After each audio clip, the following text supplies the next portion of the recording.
welcome to another wonderful edition of this political rumbles here, where we discuss fundamental and pertinent issues bordering on social-political affairs within the Nigerian space. Yes, today we are to look at a very pertinent issue, the Constitution and the arguments surrounding the presidential election petition tribunal of the 25% FCT Sacrosanct. We are to look into, of course, what the position of the Constitution stipulates regarding these circumstances.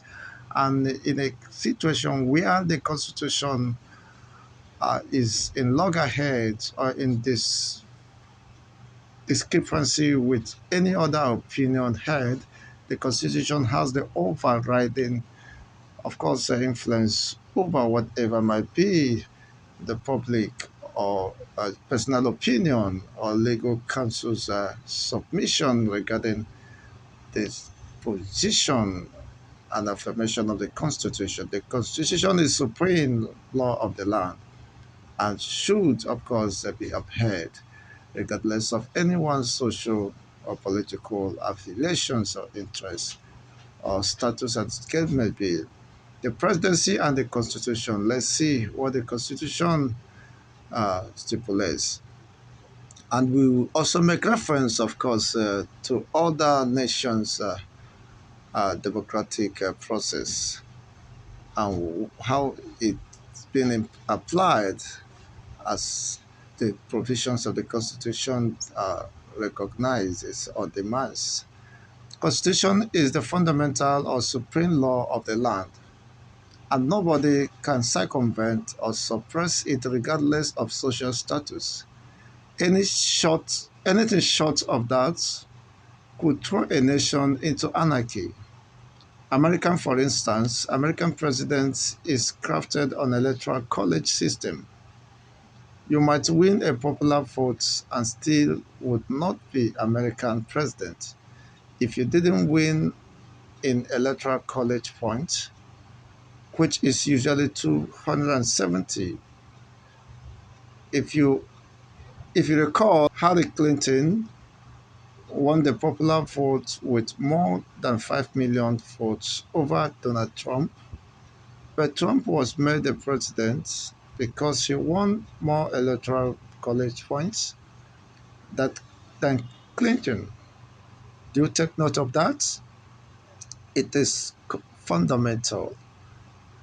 And as it stands, of course, the 25% in FCT is compulsory and should be considered as the electoral college system for the Nigerian presidential election.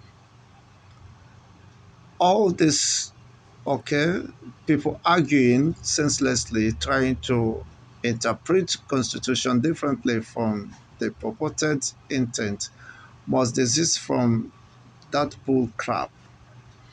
If the Constitution says you must or shall maintain at least 25% in two-thirds of the total states and also maintain at least 25% in FCT ABUJA, that provision or stipulations should remain sacrosanct or unchangeable, including non-application of technicalities.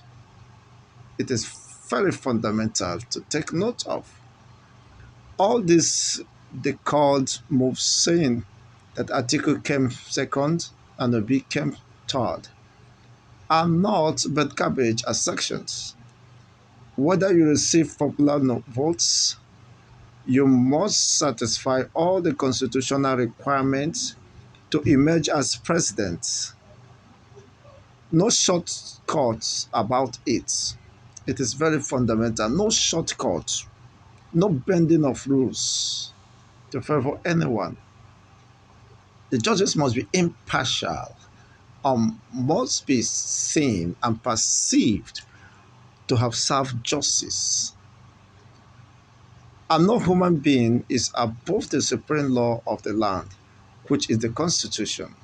The interpretation of Constitution should be default of nepotism, bigotry of ethnics, religion, or partisanism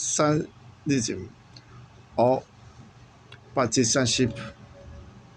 It's very important as we are in a very critical time or moment. The Constitution should define what stands and not mere opinions of persons or interest groups. Nigeria Electoral College System is FCT ABUJA. Presidential candidates are not required win to win it, of course, but to maintain at least 25% of the total vote cast.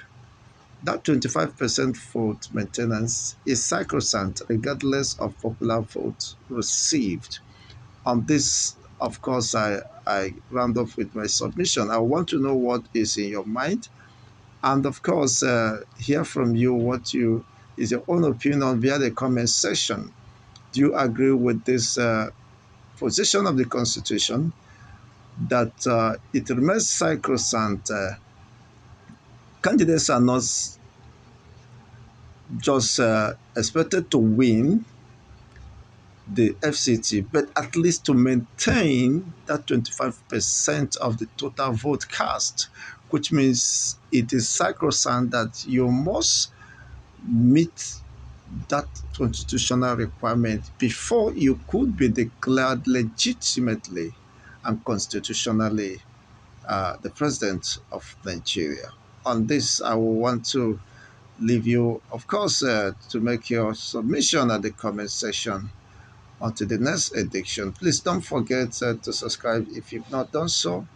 If this is your first time listening to us, here is CoreWeb TV, where we bring you unbiased reportage of events as they continue to roll in across the nations of the earth.